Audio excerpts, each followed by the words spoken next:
Everyone, एक बार फिर आप सभी का let's crack UPSC CSE Hindi पर स्वागत है। साथियों, वर्ष 2003 में कोलंबो प्रक्रिया की स्थापना की गई थी और उसके बाद अभी हाल ही में भारत कोलंबो प्रक्रिया की अध्यक्षता करने वाला है। ये अध्यक्षता 2024 और 26 यानी कि 2 साल के लिए भारत करेगा। चलिए जानेंगे क्या है कोलंबो प्रक्रिया और भारत ने इसमें अध्यक्षता को कैसे हासिल किया।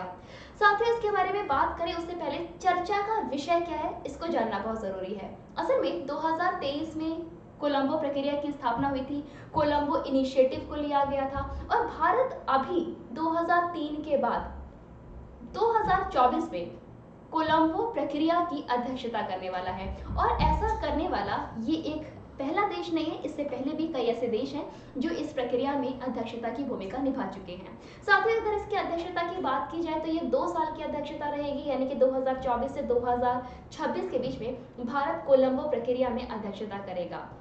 क्या है कोलंबो प्रक्रिया? चलिए इसके बारे में थोड़ी बात जान लेते हैं। असल में ये एक क्षेत्रीय परामर्श की प्रक्रिया है जिसमें एशियन मूल के देश अपने विदेशी रोजगार को लेकर विचार विमर्श और उनसे निकलने के लिए, उनको और उजागर करने के लिए, अपने लक्ष्यों को पूरा करने के लिए कुछ इनिशिएटिव लेते हैं। साथ ही इसमें जितने भी कंट्रीज पार्टिसिपेट करते हैं ये सभी अपनी रजामंदी के साथ यानी कि सर्वसम्मति के साथ इसमें निर्णय लिया जाता है, यानी कि किसी भी तरीके की हाईएस्ट वोटिंग का इसमें इनिशिएटिव नहीं है। यहाँ पर जब तक सभी देश एक बात पर एक मत नहीं होते तब तक कोलंबो प्रक्रिया में किसी भी निर्णय को नहीं लिया जाता है। जैसा कि मैंने आपको बताया कि ये एक क्षेत्रीय परामर्श है और ये क्षेत्र कौन सा है? ये क्षेत्र है हमारा एशिया का, यानी कि एशिया के वो देश जिनके लोग बाहरी देशों में जाकर अपने रोजगार के लिए जाते हैं, अपनी मजदूरी पर जाते हैं या फिर श्रम का काम करते हैं। उन श्रमिकों के प्रबंधन के लिए, उन श्रमिकों की जरूरतों को पूरा करने के लिए, उन श्रमिकों को जोखिम से बचाने के लिए इस कोलंबो प्रक्रिया की शुरुआत की गई है। साथियों, चलिए देख लेते हैं मैंने स्लाइड में आपके लिए क्या क्या चीज डाली है। एशिया में मूल देशों के लिए विदेशी रोजगार और संविदात्मक श्रम, यानी कि जो हमारा टेम्परेरी बेस पर किया जाने वाला रोजगार है, जो श्रम है, उसके प्रबंधन पर परामर्श के लिए एक महत्वपूर्ण मंच के रूप में कोलंबो प्रक्रिया अपना काम करती है। ये विदेशों में जितने भी ऐसे देश हैं जहाँ के लोग विदेशों में जाकर रोजगार करते हैं, अपने पर्टिकुलर सेवा का आदान प्रदान करते हैं, उसके लिए, रोजगार के लिए, साथ में जो श्रमिक बाहर जा रहे हैं उनकी सुरक्षा के लिए, उनके प्रबंधन के लिए, उनके दायित्वों का निर्णय लेने के लिए कोलंबो प्रक्रिया एक मंच के रूप में काम करती है।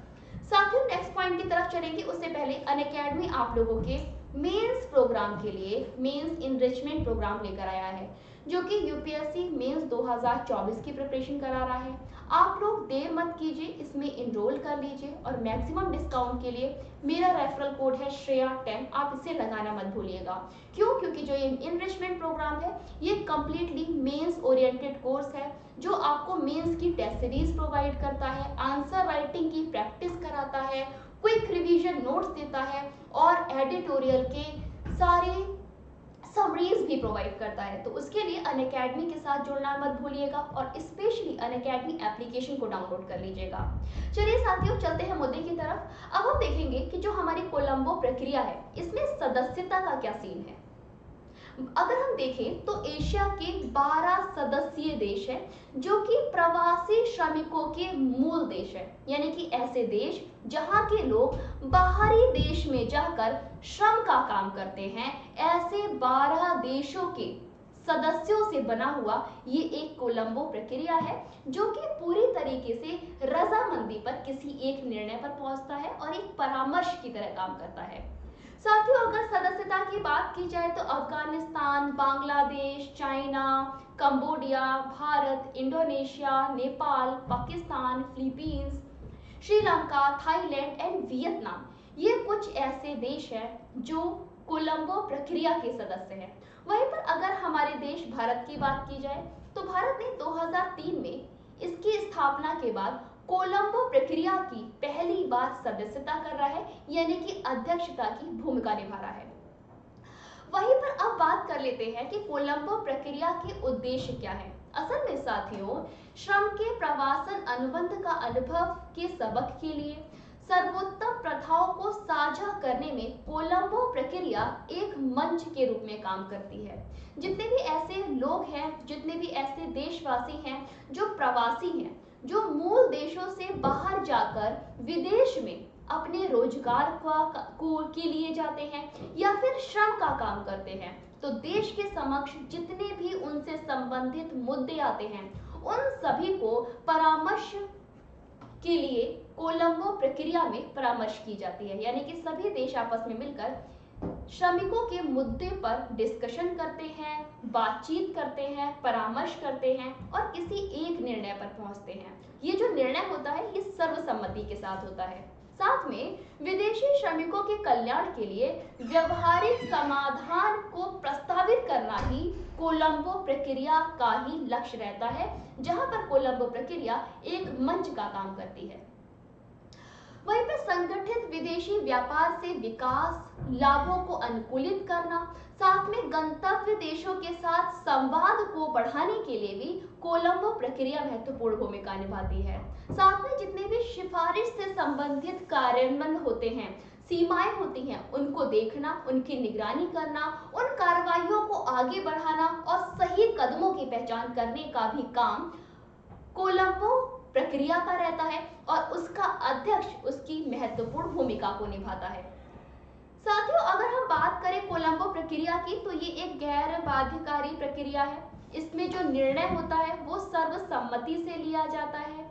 इसका प्रक्रिया का जो क्रियान्वयन है ये जेनेवा में स्थित संयुक्त राष्ट्र में सदस्य देशों के स्थायी मिशनों के माध्यम से किया जाता है। यानी कि जो वहाँ के हेड होते हैं वो इसमें पार्टिसिपेट करते हैं। अंतरराष्ट्रीय प्रवासन संगठन कोलंबो की प्रक्रिया की स्थापना के बाद से तकनीकी सहायता प्रदान करता है और इसके सचिवालय के रूप में काम भी करता है। वहीं पर चलिए बात कर लेते हैं कुछ 5 विषयगत क्षेत्र के बारे में जहां पर कोलंबो प्रक्रिया अपना काम कर चुकी है। जैसे कि कौशल और योग्यता मानता, जिसमें श्रीलंका की अध्यक्षता में ये काम किया गया था। नैतिक भर्ती को बढ़ावा तब दिया गया था जब बांग्लादेश ने इसकी अध्यक्षता की थी। वहीं पर संस्थान पूर्ण अभिमुखीकरण और सशक्तिकरण फिलीपींस की अध्यक्षता में किया गया था। धन प्रेषण संबंधी समस्याओं का निराकरण पाकिस्तान की अध्यक्षता के समय किया गया था। श्रम बाजार विश्लेषण को थाईलैंड की अध्यक्षता के साथ पूरा किया गया था।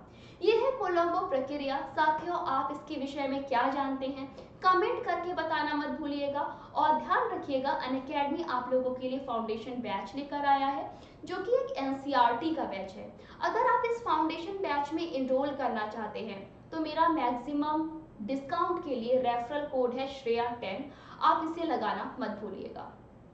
साथ में साथियों, अगर आपके बहुत सारे सवाल हैं जिनका आप समाधान नहीं पा रहे हो, आप अनअकैडमी एप्लीकेशन को डाउनलोड कर लीजिए। इस एक ही एप्लीकेशन पर आपको सभी समस्याओं का हल मिल जाएगा। साथ में आप अपने टॉप एजुकेटर्स के साथ जुड़कर अपने डाउट्स को पूरा समझ पाओगे, अपनी प्रॉब्लम्स को सॉल्व कर पाओगे। आपके मेंटोर आपकी इस राह में आपका साथ निभाएंगे। साथ में साथियों, अगर आप लोग आईएएस या आईपीएस की 2025 के लिए प्रिपरेशन कर रहे हो और आपको किसी बैच के साथ जुड़ना है तो बाइलिंगुअल बैच के लिए अनअकैडमी मंजिल बैच लेकर आया है, इंग्लिश मीडियम के लिए अचीवर्स बैच लेकर आया है और हिंदी मीडियम के लिए अनअकैडमी लक्ष्य बैच लेकर आया है। मेरे जितने भी साथी यूपीएससी की प्रिपरेशन करना चाहते हैं, 2025 को आप टारगेट कर रहे हैं, तो आप अपनी लैंग्वेज के हिसाब से कोर्स को सिलेक्ट कीजिए, खरीदिए और मैक्सिमम डिस्काउंट के लिए मेरा रेफरल कोड है श्रेया10, इसे लगाना मत भूलिएगा।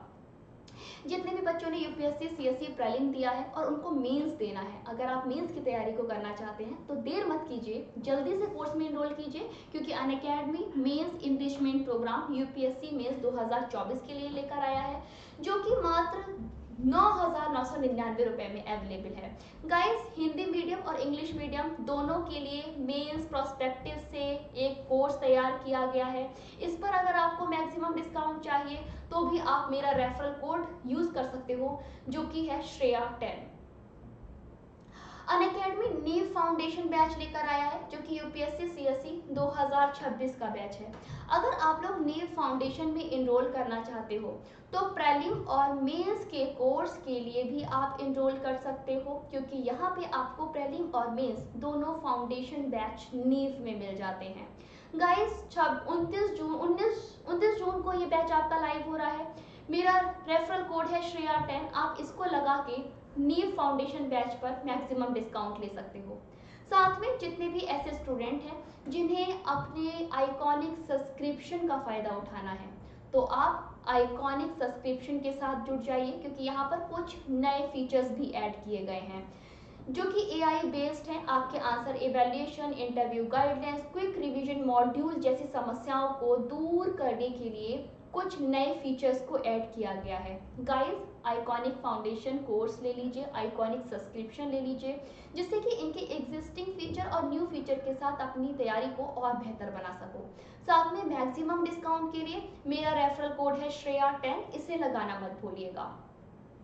अगर आप अनअकैडमी के ऑप्शनल कोर्सेज में भी जुड़ना चाहते हो तो गाइस सबसे इम्पॉर्टेंट है अनअकैडमी के किसी भी कोर्स में जुड़ने से पहले ऑप्शनल कोर्स में जुड़ना, क्योंकि यूपीएससी का सफ़र का आखिरी पड़ाव ऑप्शनल है और ये आपके सफ़र की शुरुआत भी है। अगर आपने सही ऑप्शनल सही समय पर डिसाइड कर लिया तो आप आधा पड़ाव पूरा कर लेते हो। तो इसीलिए गाइस सबसे पहले ऑप्शनल में इनरोल कीजिए, अपना सब्जेक्ट डिसाइड कीजिए, कोर्स को कंप्लीट कीजिए, ऑप्शनल पूरा प्रिपेयर कीजिए, उसके बाद प्रीलिम्स और मेंस की तरफ जाइएगा। अगर आपको डिस्काउंट चाहिए तो मेरा रेफरल कोड है श्रेया10, आप इसे लगाना मत भूलिएगा। तो गाइस ये था पूरा सेशन, आई होप आपको अच्छा लगा होगा। जाने से पहले अभी के लिए बस इतना ही, तब तक stay tuned, stay safe, have a goodbye, see you bye in next video. Thank you so much guys. आप लोग ऑप्शनल के साथ इनरोल करना मत भूलिएगा, उसके लिए रेफरल कोड है श्रेया10 जो कि आपका हमेशा ध्यान रखेगा। चलिए गाइस मिलेंगे नेक्स्ट वीडियो के साथ, तब तक आप इस कोलंबो प्रक्रिया के बारे में क्या जानते हैं उसे कमेंट करके बताना मत भूलिएगा। Thank you so much guys, lots of love.